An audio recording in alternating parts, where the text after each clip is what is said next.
Hello.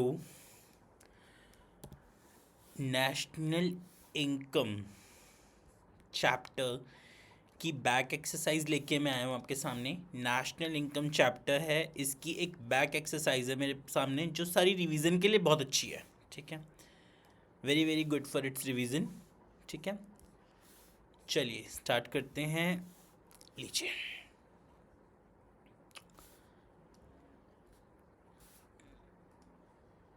इसी कब खुलती है।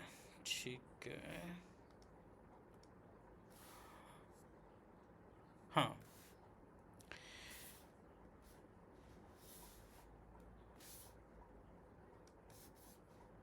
Done. Dash variable is measured over a period of a time. इसका आंसर है फ्लो।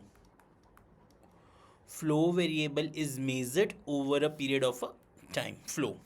ठीक है। Stock variables are measured at a particular point of time. Repeating again, dash variable is measured over a period of a time, flow. Stock variables are measured at a particular point of time. Leakages refers to the dash of money from the circular flow. Leakages refers to the withdrawal of money. फिर से, flow variable, जो flow variable होता है is measured over a period of a time. Stock variables are measured at a particular period of a time. एक particular period of a time पे आप major कर रहे हो, वो स्टॉक है। फ्लो जो है वो over a period of a time चल रहा है। Leakages refers to the withdrawal of money. Leakages हैं हमारे withdrawal of money from the circular flow. Economy with international relations is known as open economy. Open economy. Economy with international trade, without international trade sorry, is known as closed economy. 5 हो गए हमारे, फिर से देख लेते हैं। Dash variable is measured over a period of a time. Flow variable is measured over a period of a time.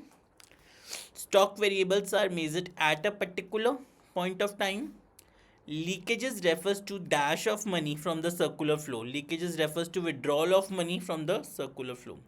Economy with international relations is known as open economy. Economy with international trade, without international trade, sorry, is known as closed economy.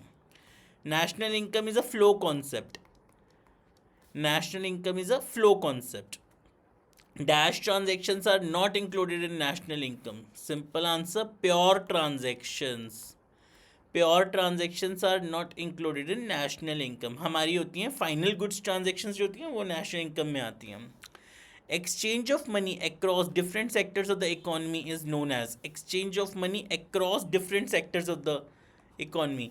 देखिए, जब आप goods के flow की बात करते हैं एक से दूसरे को तो उसे बोलते हैं रियल फ्लो। पर जब हम मनी के फ्लो की बात करते हैं, एक दूसरे उसमें मनी फ्लो हो रही है, उसको हम बोलते हैं मनी फ्लो। ठीक है। Exchange of money across different sectors of the economy is known as money flow. Income received after rendering factor services is known as, income received after factor services, तो हमारे पास रिसीव हो रही है हमारे लिए income, तो इसका मतलब है फैक्टर इनकम। सिंपल। देखिए, ये जो क्वेश्चन है ना बहुत छोटे छोटे हैं, नेशनल इनकम को पूरा समझा रहे हैं। Dash variable is measured over a period of a time. Flow variable is measured over a period of a time. Stock variables are measured at a particular point of time. Leakages refers to dash of money from the circular flow, withdrawal of money from the circular flow.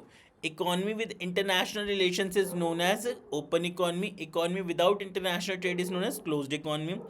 National income is a flow concept. Dash transactions are not included in national income. Pure transactions are not included in national income. Exchange of money across different sectors of the economy. Exchange of money, money flow. ठीक है। Income received after rendering factor service is known as factor income. Economic entities of an economy are dash and dash. Economic entities of an economy are dash and dash. 10th का households, firms, government, rest of the world. Economic entities कौन सी हैं हमारी economy में? Household, firm, government, rest of the world. Household, firm, government, rest of the world. Leakages of four sector model are, leakages of four sector model are क्या है? आपका leakage कब कब होता है, ध्यान से देखिएगा, एक वर्ड है लीकेज। लीकेज कब कब होता है? जब सेविंग, टैक्सेस और imports, leakages of 4 sector model are saving taxes and imports, ये होती हैं तो लीकेज होता है। इंजेक्शन कब कब होता है? जब हम इन्वेस्टमेंट करते हैं, सब्सिडी और export, investment subsidy and export, तब हमारा इंजेक्शन होता है, ठीक है। तो हम लीकेज किस टर्म को बोल रहे हैं? जब हमारा लीकेज हो रहा है, तो इसका मतलब सेविंग टैक्सेस और इम्पोर्ट्स, तो हमारा लीकेज हो रहा है। इंजेक्शन कब कब हो रहा है हमारा? इंजेक्शन हो रहा है हमारा जब भी हम इन्वेस्टमेंट कर रहे हैं, अपना क्या कहते हैं, सब्सिडीज दे रहे हैं या एक्सपोर्ट्स हो रहा है, तो हमारा इंजेक्शन हो रहा है। Dash is equal to dash at equilibrium level in a circular flow, ठीक है। Savings, injection is equal to leakage, simple. जब लीकेज और इंजेक्शन इक्वल होगा, लीकेजेस और इंजेक्शन आर इक्वल, तो इसका मतलब इकॉनमी इक्विलिब्रियम पे है, ठीक है। When S is greater than I, मतलब सेविंग ज़्यादा है, देन फ्लो डिक्रीज। अगर हमारा सेविंग ज़्यादा है और इन्वेस्टमेंट कम है तो फ्लो डिक्रीज होगा। When injections are more than leakages, तो फ्लो इंक्रीज होगा। देखिए ये इकॉनमी है, it is a circle economy, इसमें जब इंजेक्शन ज़्यादा होगा तो इसका मतलब इंक्रीज होगा, इसमें से अगर विड्रॉल ज़्यादा हो जाएगा तो मतलब हमारा डिक्रीज होगा फ्लो, ठीक है। Dash is a person who normally resides in the country for a period more than 1 year, normal resident. 16th का dash is a person who normally resides in a country, normal resident. Dash refers to fall in the value of fixed, sorry dash is a person, ये हो गया हमारा। Dash refers to the fall in the value, इसका यहाँ गलत लिखा है, fall in the value मतलब depreciation. Dash refers to a fall in the value of fixed assets due to normal wear and tear depreciation, और depreciation का दूसरा नाम consumption of fixed capital. NIT, what is the meaning of NIT? Net indirect taxes. Net indirect taxes equals to indirect taxes minus subsidies. NIT का formula क्या होता है? Difference between indirect taxes and subsidies. Value added is equals to, देखिए simple सी एक चीज़ बताता हूँ, वैल्यू एडिड का मतलब क्या होता है। वैल्यू ऑफ आउटपुट या इंटरमीडिएट कंजम्पशन, बहुत बच्चों को ना डाउट रहता है difference between intermediate good and final good में क्या डिफरेंस है।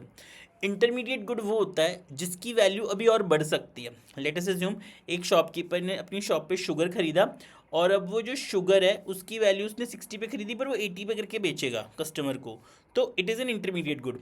बट जो फाइनल गुड है, मैं वो शुगर अपने घर ले आया, मैं अब उसकी वैल्यू और इंक्रीज तो नहीं कर रहा, तो मेरे लिए अब वो क्या है? फाइनल गुड है, ठीक है। सिंपल, जिसकी वैल्यू और बढ़ सकती है it is called as an intermediate good, but जिसकी वैल्यू और नहीं बढ़ सकती it is called as a final good.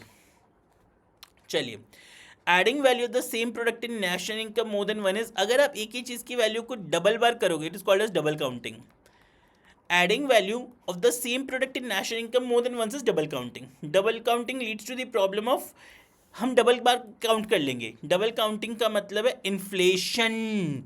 अगर आप एक ही चीज़ की वैल्यू को डबल बार नेशनल इनकम में काउंट कर लोगे तो वो डबल बार महंगी बिकेगी, inflation. Net exports is equals to exports minus imports, double counting leads to inflation.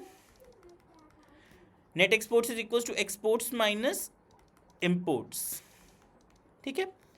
3 methods of national income are value added method, income method, expenditure method. 3 methods of national income are value added method, income method and expenditure method. Embassies of other countries are not included in the national, हमारी domestic territory में नहीं आएंगी। जो other countries की embassies हैं वो हमारी domestic territory में नहीं आएंगी। इसका मतलब डोमेस्टिक टेरिटरी का मतलब क्या है? डोमेस्टिक टेरिटरी मीन्स कि हमारे यहाँ की जो हमारे इंडिया का, बट कोई भी बाहर की एम्बेसी या WHO का ऑफिस जो वो चीज़ है वो इंडिया का नहीं, बट अगर जो हमारी एम्बेसीज हैं बाहर की कंट्रीज़ में या हमारे कोई ऑफिस बाहर हैं वो हमारे हैं, तो उनको हम मानेंगे domestic territory. Dash payments are not included in the national income of a country. कौन सी पेमेंट्स हैं? Transfer payments, unilateral transfers. Transfer payments कभी भी आपके नहीं आएंगे, are not included in the national income of a country. अभी देखिए इन्होंने नेशनल इनकम एग्रीगेट्स के बहुत कुछ बनाए हैं, ठीक है, ध्यान से। ये मैं आपको करवाऊंगा, इसके लिए एक आपको मेरी वीडियो देखनी है, मैंने अभी उस पर डाली है, बहुत छोटी सी वीडियो है नेशनल इनकम एग्रीगेट्स पे बनाई हुई, जिसमें मैंने 3 ट्रिक्स सिखाई हैं। बस एक बार ये 3 ट्रिक्स सीख के आपको ये समझना है, सारा कुछ इजीली समझ आ जाएगा। परफेक्ट, चलिए थैंक यू जी। आगे इसी तरह से नेशनल इनकम पे बना हुआ पूरा एक, आज मैंने सारा दिन नेशनल इनकम पे लगाया, अलग अलग टाइप ऑफ यूनिट्स बनाए हैं, इसके बस मेथड्स रह गए हैं वो करवाऊंगा, नेशनल इनकम डन। इसी तरह से सारे टॉपिक्स आपको मैं करवाता चलूँगा। 22 मार्च से पहले आप लोगों की रिवीजन 2 बार हो चुकी होगी पूरी इकोनॉमिक्स की।